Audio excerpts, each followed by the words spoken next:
Welcome viewers. গত 12ই February 2025 West Bengal council of higher secondary education থেকে একটি গুরুত্বপূর্ণ নোটিশ জারি করা হয়েছে।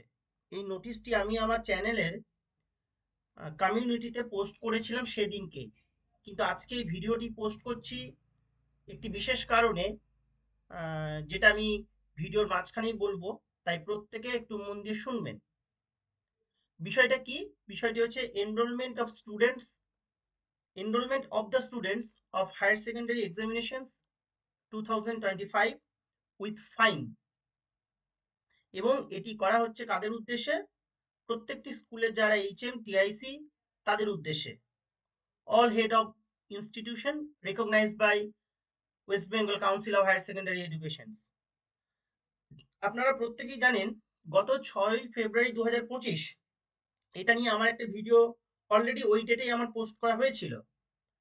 সেখানে একটা নোটিফিকেশন জারি করা হয়েছিল। সেই নোটিফিকেশনের যেটা নাম্বার, সেটা দেখুন প্রথম লাইনে লেখা রয়েছে L/PR 054 2025 ডেটেড 6 ফেব্রুয়ারি 2025। সেখানে কি বলা হয়েছিল? সেখানে বলা হয়েছিল যে যে সকল স্টুডেন্ট, যে সকল এইচএস পরীক্ষার্থী কোনো কারণে এবছরের উচ্চ মাধ্যমিক পরীক্ষার জন্য ফর্ম ফিল আপ করতে পারেনি, তাদের জন্য পুনরায় অনলাইন পোর্টালটি রিওপেন হচ্ছে এবং সেটি 12 তারিখ থেকে 15 তারিখ পর্যন্ত।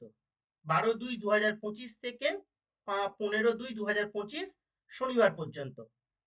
অর্থাৎ এই যে ডেটটি ছিল, এই ডেটের মধ্যে 12, 13, 14, 15 এই ডেটের মধ্যে সেই সকল পরীক্ষার্থী, সেই সকল স্টুডেন্ট যারা এই বছর এইচএস পরীক্ষা দেবে, তাদের জন্য কিন্তু একবার কাউন্সিল সুযোগ দিয়েছে ফর্ম ফিল আপ করার। ওই জন্য বলছে রিওপেন। দেখুন যে প্যারাগ্রাফটা ফার্স্টেই লেখা রয়েছে, in partial modification of the notification number this dated this is to inform all concerned that the enrollment of the students of higher secondary examinations 2025 with has reopened on 12 February 2025 and will continue till 15 February 2025 Saturday. However, তারপর কি বলা হচ্ছে, যে কারণের জন্য আমি এই ভিডিওটি আপনাদের জন্য নিয়ে এলাম এবং 12 তারিখে নোটিফিকেশনটা কাউন্সিল করেছে।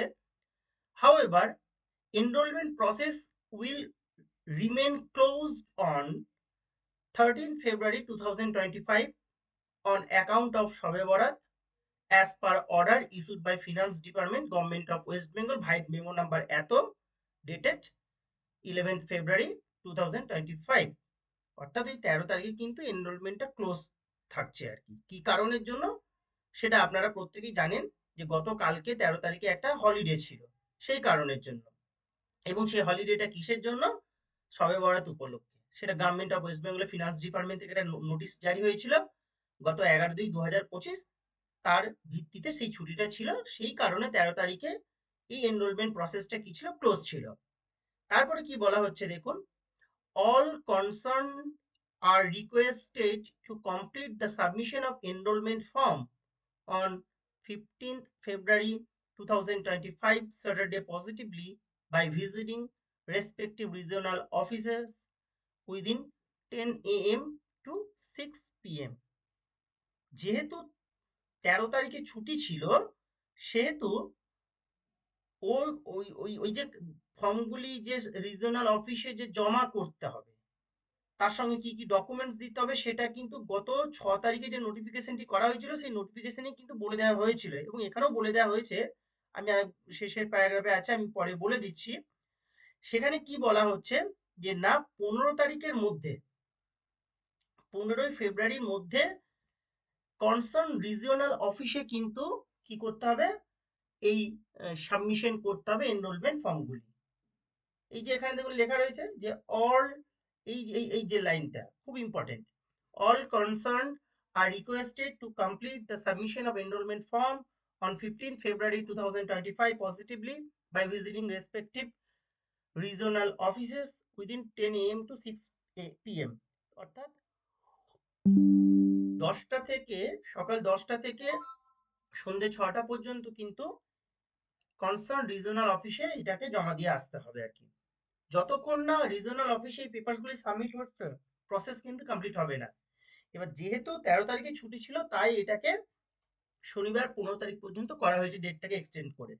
তারপরে কি বলা হচ্ছে, the concern head of the institution must send the forwarding letter, তাহলে কি কি দিতে হবে একটু আগেই বললাম, forwarding letter starting the details of the students mentioning attendance, যেটা গত 6 তারিখের অর্ডারেও লেখা ছিল। ফরওয়ার্ডিং লেটারে কি থাকবে, অ্যাটেন্ডেন্স থাকবে, with the attested copy of registration certificate and attested copy, statement of marks of class 11 এর marksheet, signature of the concerned student in a blank page duly countersigned by HY etc. তাহলে কি কি দিতে হচ্ছে, যেটা গত 6 তারিখেও বলা হয়েছিল নোটিফিকেশনে। খুব কেয়ারফুলি কিন্তু এই জায়গাটাকে লক্ষ্য করে কিন্তু কাউন্সিল সব কাগজপত্র নিয়ে যেতে হবে, নাহলে কিন্তু আবার ফেরত পাঠিয়ে দেবে। সেখানে কি বলা হচ্ছে, প্রথমে একটা ফরওয়ার্ডিং লেটার থাকবে, HY বা HM বা TIC what ever forwarding letter করবেন, সেখানে সেই স্টুডেন্টের অ্যাটেন্ডেন্সটাকে উনি মেনশন করে দেবেন। তার সঙ্গে কি থাকবে, attested copy, registration certificate, attested copy of class 11 এর মার্কশিট, আর একটা ব্ল্যাঙ্ক পেপারের সিগনেচার থাকবে, সেটাকে কাউন্টার সাইন করবেন কে, HY। ওকে, এইগুলিকে নিয়ে কিন্তু জমা দিতে হবে to concern deputy secretary of the regional office of the council of for this purpose, for the purpose, মানে এই পারপাসের জন্য এই পেপারসগুলিকে কিন্তু জমা দিতে হবে। আমি গত 12 তারিখে কাউন্সিলে গিয়েছিলাম একটা বিশেষ কাজের জন্য, সেখানে গিয়ে দেখলাম অনেক স্টুডেন্টস, অনেক স্কুলের প্রতিনিধি, এমনকি অনেক স্কুলের HM TIC-রাও গিয়েছেন এই রকম সমস্যা নিয়ে। একটা করে পেপারস না থাকলে বা কোনো একটা পেপারস যদি ওয়ান্টিং থাকে সেদিন কিন্তু আর জমা নেবে না। তাই আপনারা যারা যাবেন জমা দিতে, সেগুলো কিন্তু খুব কেয়ারফুলি এই ডকুমেন্টসগুলি নিয়ে যাবেন। আর স্টুডেন্টদের কাছে কিন্তু সিগনেচারটা মাস্ট, একটা ব্ল্যাঙ্ক পেজে আর কি। ওকে, তারপরে কি বলা আছে, please note that any kind of prayer application in this respect will not be entertained thereafter under any circumstances। এটা প্রত্যেকটা নোটিফিকেশনের শেষের দিকে উল্লেখ করা থাকে। তাহলে এই যে নোটিফিকেশনটা হয়েছে, সেই নোটিফিকেশনের যেটা মেন পারপাস, সেটা সামারি করলে যেটা দাঁড়ায় যে 15 তারিখের মধ্যে যারা এখনো পর্যন্ত ফর্ম ফিল আপ করতে পারেনি সেই স্টুডেন্টদের ফর্ম ফিল আপ করিয়ে স্কুলে তরফ থেকে HY একটি ফরওয়ার্ডিং লেটার করবেন। সেই ফরওয়ার্ডিং লেটারে অ্যাটেন্ডেন্সটা মেনশন করতে হবে, তার সঙ্গে দিতে হবে attested copy of registration certificate, attested copy of class 11 marksheet, একটা ব্ল্যাঙ্ক পেজে স্টুডেন্ট সই করবে, ব্ল্যাক পেনে সই করাবেন, ব্লুতে করলেও কোনো সমস্যা নেই, তবে ব্ল্যাক পেনেই করে নিয়ে যাবেন, এবং সেটাকে কাউন্টার সাইন করবেন HY স্ট্যাম্প দিয়ে। এবং সবগুলিকে 15 তারিখের মধ্যে, 15 তারিখে লাস্ট ডেট দিয়েছে, সকাল 10টা থেকে সন্ধ্যে 6টার মধ্যে কাউন্সিলের রিজনাল অফিসে গিয়ে জমা দিয়ে আসতে হবে। এইটাই হচ্ছে এই নোটিফিকেশনটি ইম্পর্টেন্স। তাহলে গত আগামী গত গত 12 তারিখে নোটিফিকেশনটা হয়েছে, এবং আগামী কাল শনিবার, এই জন্য আমি আজকে ভিডিওটি নিয়ে এলাম যে আগামী কালকে কিন্তু লাস্ট ডেট। এটাই আপনাদের সঙ্গে শেয়ার করা ছিল। এই সংক্রান্ত কোনো কিছু প্রশ্ন থাকলে, কোনো কিছু জানার থাকলে কমেন্ট বক্সে এসে প্রশ্ন করবেন, আমি আপনাদের উত্তর দিয়ে দেবো। ধন্যবাদ।